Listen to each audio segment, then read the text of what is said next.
liếm câu lô tốt dây thì thơ nằm lê kỳ tân than hơi chẳng lại cần liên nào chân rung tham tao khoa dừng ngay in cây long lên chẳng lại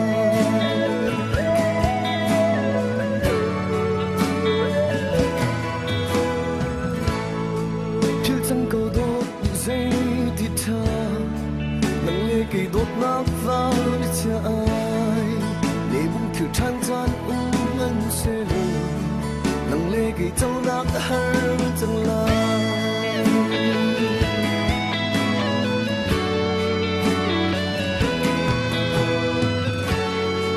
trong rừng nu sắm với siêu sa từ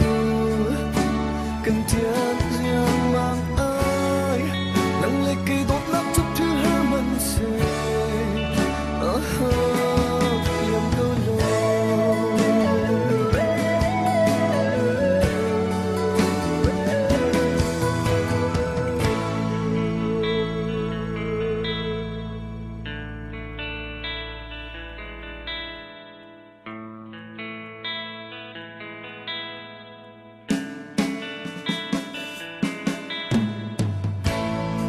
liếm câu lô tốt dây thì thơ nắng lê kỳ tân than hơi chẳng lại cần lê là vị trí lang tăng khoa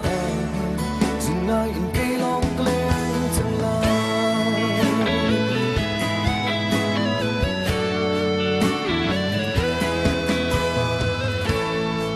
phía chẳng câu tốt dây thì thơ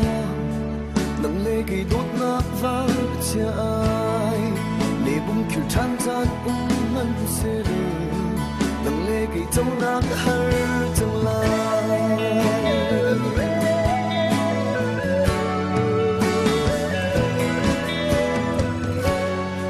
trong rừng nu sắm với siêu sa từ cần thiết riêng mang ai nắng lê kỳ tốt nát chút thứ hơi mặn xe